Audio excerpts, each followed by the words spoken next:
Hey, salut gang, une petite vidéo ici pour la configuration de base, dans le fond, des paramètres de sécurité sur les commutateurs.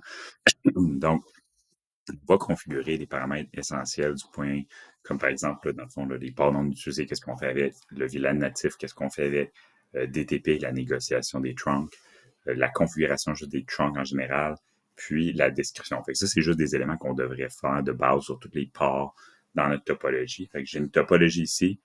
On va aller configurer les différents éléments. Mais essentiellement, si on revient sur les concepts, qu'est-ce qu'on devrait faire? Ben, les ports non utilisés, on l'a dit, on devrait mettre tous les ports non utilisés dans un VLAN qui n'existe pas, qui ne sert à rien. Puis, ce VLAN-là ne devrait pas être sur le réseau, sur aucun trunk, il ne devrait pas être autorisé, il n'y a pas d'adresse IP, c'est juste un VLAN qui sert à rien, puis on ferme les ports. Fait qu'on va commencer par ça. Si on va sur ma suite 1, qu'est-ce que je vais faire? Présentement, sur ma Switch 1, j'ai le VLAN, j'ai un PC dans le VLAN 10, le VLAN 30, fait que je vais les autoriser sur mes trunks vers les Switch Core. Mais avant, ben, je vais aller créer une VLAN. C'est le VLAN 10, VLAN 20, pas 20, excuse-moi, pas de VLAN 20, no VLAN 20, VLAN 30, parce que j'ai un PC dans le VLAN 30. Puis là, ben, je vais aller créer mon VLAN, justement, belle VLAN. Dans mon cas, j'ai décidé que ça allait être 404. Je vais lui donner un nom. Dans ce cas-ci, on va l'appeler poubelle. Et là, si je fais do show VLAN, qu'est-ce que je vois? Ben là, je peux voir que j'ai le VLAN 1 par défaut, le VLAN 10, le VLAN 30. J'ai déjà créé aussi le VLAN natif 101 puis le VLAN poubelle 404. Fait que pourquoi est-ce que ces VLAN-là existent? Puis pourquoi est-ce que je veux mettre les ports non utilisés dans le VLAN non utilisé ou un VLAN poubelle? Il y en a qui m'ont dit, ben, pourquoi on ne ferait pas juste tout laisser dans le VLAN 1 puis on l'utilise pas le VLAN 1 ou quoi que ce soit? Ben, si j'utilise le VLAN 1, à chaque fois que je vais ajouter une nouvelle switch dans ma topologie, un nouvel équipement, un nouveau quoi que ce soit, ben cet équipement-là va toujours utiliser le VLAN 1 comme étant le VLAN par défaut. Il va être actif, puis ainsi de suite.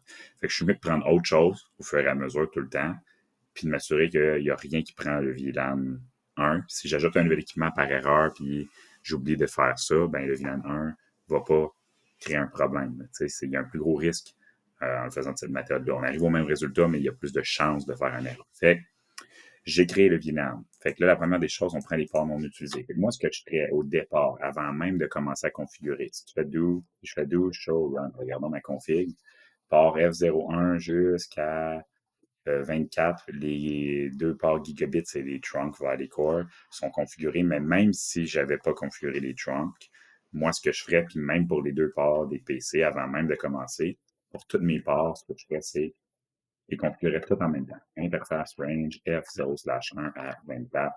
Puis là, je ferais quoi? Switchport mode access. On les met en mode access. Ça, c'est la première des choses. On les met dans le VLAN non utilisé. Fait que switchport access, VLAN 404 dans notre cas. Switchport non-negotiate, ce qui touche le point 3. On ne veut pas activer des TP, on veut qu'il n'y ait pas de négociation. C'est access, c'est tout. Il n'y a pas de risque de sécurité comme ça. On met une description. Une description, moi, je mettrais unused ou poubelle pour dire que ce n'est pas utilisé. Tu peux l'écrire en français, mais normalement, on configure un programme en anglais. Mais moi, j'ai mis unused pour dire que ce n'est pas utilisé. J'aurais pu mettre poubelle, junk, port non utilisé. Aussi, mais encore mieux, je sais où est-ce que le port est physiquement. Je pourrais mettre le numéro du local ou dire où est-ce que c'est. Mais, dans ce cas-ci, je vais juste mettre non utilisé. Je fais shutdown, justement, je ferme les ports. Fait que là, je les ai mis dans un VLAN pas utilisé. J'ai fermé le port, j'ai désactivé la négociation du trunk, puis c'est en mode accès. Là, si je fais do show run, on va aller voir. Ben là, tu vois, maintenant, tous mes ports ont la description, le VLAN 404 en mode accès, non-negotiate, shutdown. Fait que la configuration est bonne. Une fois que j'ai fait ça, je fais pareil sur toutes mes autres switches. Fait que si tu vas voir ma switch 2, j'ai fait pareil, enable, show run, tous mes ports, sauf le port du PC. J'ai déjà configuré les PC puis les autres ports, mais sur les autres switches, regarde, tout est pareil. Unused, tout ça. Je peux aussi, en bonus, normalement, je le ferais. Là, je ne le mentionne pas dans cette vidéo-là, mais j'activerais logiquement PortFast puis BPDU Guard sur tous les ports d'accès. Donc, je pourrais aussi faire PitchPort, ou plutôt, excuse, Spanning Tree, PortFast, Spanning Tree, BPDU Guard, Enable. Je fais du showrun. Là, j'ai vraiment une configuration parfaite du point de vue de la base. PortFast est actif, BPDU Guard est actif.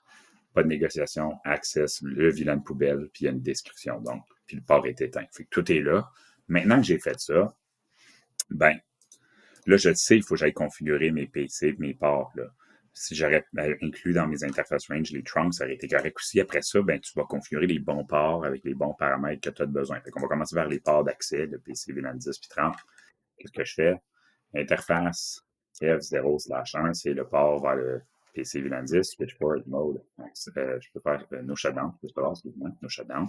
Le port s'allume. Description, ben, je peux mettre une description PC, VLAN 10. Pas écrit dans les notes de course, c'est ce qu'on te le dit pas, mais logiquement, tu devrais mettre une description sur chacun de tes ports. Ça va te permettre de te retrouver plus facilement. J'ai mis une description, switchport access, VLAN 10, logiquement. Il est dans le VLAN 10, je vais mettre VLAN 10. Switchport, j'ai besoin de faire d'autres choses, on va les vérifier. Do, chose, bon, on va aller voir ma config, F01. Il y a une description, il est dans le VLAN 10, il est en mode accès, non-negotiate, on ne veut pas négocier, c'est bon. Port fast, BPD guard. Fait que c'est beau. Le PC, il est déjà tout configuré. Fait que port fast, BPD guard, tu le fais partout. Mode accès, on l'aurait fait. Fait que même si tu fais une configuration par défaut sur tous les ports, puis tu le sais que tu vas en changer parce que tu vas activer des ports, des choses comme ça, bon, au moins, tu as fait quelque chose de consistant partout. Fait que là, le PC VLAN 10, il est prêt. Je vais aller faire le port F02. L'interface F0/2, qui est le PC VLAN 30. Je vais faire no shutdown pour commencer. Description, PC, VLAN 30. Switchport access, VLAN 30. Switchport mode access, on sait qu'il est déjà en mode accès. Techniquement, j'ai fini. Do, show. Bon, on va aller voir. Et tu vois, description, mode accès, tout est beau, la vie est belle. Qu'est-ce qu'il me reste à faire sur la Switch 1? Il me reste à configurer mes trunks puis mon VLAN natif. Fait que moi, j'ai créé un VLAN. OK, si je fais quand, show VLAN, tu vas voir. En ce moment, j'ai plus rien dans le VLAN 1. Le VLAN 1, il ne sert plus à rien. Il n'est même pas utilisé nulle part. Le VLAN 10, il a été créé. J'ai un port dans le VLAN 10, un port dans le VLAN 30, puis tous les autres ports sont dans le VLAN poubelle. Regarde. Puis le VLAN poubelle, ben là, justement, il ne devrait pas servir à rien, rien du tout. Tout ce qui me reste à faire, c'est mes trunks. Fait que si je veux configurer mes trunks, qu'est-ce que je devrais faire? Ben, config, interface, range, G, 0/1 à 2. Techniquement, pour ma switch 1, les trunks vers la core 1 et 2 sont pareils. Je vais faire quoi? Switch port mode, trunk. Switch port trunk, on va faire native VLAN. Puis là, je vais mettre quoi? Ben, je vais mettre le VLAN 101. Pourquoi 101? C'est le VLAN natif que j'ai choisi pour ma topologie. Mon VLAN natif, il n'est pas utilisé nulle part. Là, il me reste juste à faire switchport, non négocier pour dire je ne veux pas négocier. On fait la même affaire que pour toutes les autres ports. Puis switchport trunk, allow VLAN. Puis là, il faut que je spécifie c'est quoi les VLAN que je veux autoriser. Moi, dans le cas de la Switch 1, je ferais juste 10 et 30. Pourquoi? Regarde bien la topologie. PC VLAN 10, PC VLAN 30. Le PC, il n'y a aucun trafic qui peut provenir du VLAN 20 qui devrait pouvoir se rendre à la Switch 1. C'est clair. Pourquoi? Pensez, le PC VLAN 20 monte en haut, s'en va à la core, il y a du routage, il revient, il a changé de VLAN, il a changé d'étiquette. Il ne devrait jamais avoir du trafic du VLAN 20 qui entre ou sort de la Switch 1. Donc, les trunks de Switch 1 vers la Core 1 et Switch 1 vers la Core 2 ne nécessitent pas d'autoriser le VLAN 20. S'il y aurait un lien entre la Switch 1 et 2 ici, un câble entre les deux, là peut-être, parce que justement, on aurait voulu que ça passe par ici en cas de redondance. Mais dans le scénario présent, j'ai pas besoin d'autoriser le VLAN 20 puis de le créer même sur la Switch 1. Sur la Switch 1, je vais juste faire switch port trunk allowed VLAN 10/30. Est-ce que j'autorise le VLAN natif? Non. Est-ce que j'autorise le VLAN poubelle? Non. Pourquoi? Le VLAN natif, je n'ai pas besoin de l'autoriser sur le trunk pour que le trafic fonctionne. Le VLAN natif, c'est une relique d'un ancien monde. Tu n'as pas besoin de l'autoriser sur le trunk. La Switch, si elle a besoin d'utiliser le VLAN natif, elle va le faire puis elle va passer par-dessus les critères du trunk puis du allowed VLAN. Donc, le VLAN natif ne sert à rien du tout. Il a juste besoin d'être pareil des deux côtés. Fait que sur Core 1, j'ai créé VLAN 101, j'ai fait switch port trunk à native VLAN, j'ai mis 101, mais j'ai pas autorisé le VLAN 101 sur le trunk. Puis même chose pour le VLAN poubelle. Le VLAN poubelle, je veux pas l'autoriser sur le trunk, je veux que ce soit un VLAN qui mène nulle part. Je veux pas que ça puisse aller à un autre switch. C'est pour mettre les ports non utilisés. Fait le VLAN 404, il existe sur la Core 1, sur la Core 2, sur la Switch 2. OK, si on va voir sur la Switch 2, tous les ports sont dans le VLAN 404, mais le VLAN 404 n'est pas autorisé sur les trunks.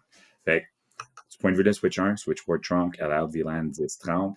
et switch port trunk, native VLAN 101, that's it. Si je fais and, show, interface trunk, on va aller voir. Fait que j'ai deux trunks. Si je fais show, interface trunk ici, on va voir les deux trunks de la switch 2. Fait que si on compare les deux, ça fait du sens. Switch 1, on autorise le VLAN 10 et 30. Switch 2, on autorise 20 et 30. Pourquoi? Ben, il y a PC dans VLAN 10 et 30 sur la Switch 1, on autorise pour aller vers les cores. 20 et 30 sur la Switch 2, on autorise vers les cores. Mais le VLAN natif n'est pas permis sur le trunk d'aucune Switch et le VLAN poubelle ou non, pour les ports non utilisés n'est pas permis sur aucun trunk non plus. On permet uniquement les VLAN utilisés ou qui transigent, qui ont besoin de transiger au travers du trunk du commutateur en question, donc des deux côtés. Fait qu'en faisant ça, ici j'autorise juste 10-20, ici juste 10-30, ici juste 10-30. Sur Switch 2, ben, on autorise 20-30 et 20-30. Core 1, de leur côté, on fait la même chose respectivement. Et c'est tout. Fait que là, si je vais sur le Core 1, Enable, Show Interface Strong, ben là, si tu regardes sur la Core 1, logiquement, il y a deux trunks qui sont un peu différents. Le trunk vers la Switch 1 autorise 10 et 30, et le trunk vers la Switch 2 autorise 20 et 30, parce que le premier trunk va vers la Switch 1 qui a besoin de 10 et 30, le deuxième trunk vers la Switch 2 qui autorise 20 et 30, parce qu'on a ces deux VLAN. That's it. Puis même chose sur Core 2. Une fois qu'on a fait ça, qu'est-ce qu'on fait? On met des descriptions partout. Est-ce que c'est pertinent? Puis c'est tout. Si je fais un show run sur Core 1, regardons ce que j'ai fait comme configuration. Ben, Switchport trunk native VLAN partout, j'ai mis 101. Switchport mode trunk non negotiate, j'ai autorisé les bons VLAN et j'ai mis une description. J'ai fait ça partout. Puis that's it. Pour justifier l'autorisation seulement des bons VLAN, ben, tu sais, si justement j'essaierais d'avoir un troisième port, je branche un PC dedans, il est dans le VLAN 404, ben, il ne pourra pas se rendre nulle part parce qu'il n'est pas autorisé ses trunks. En plus, le port est shutdown, mais même s'il arriverait quelque chose, vu qu'il n'est pas autorisé ses trunks, le VLAN poubelle ne peut pas aller nulle part.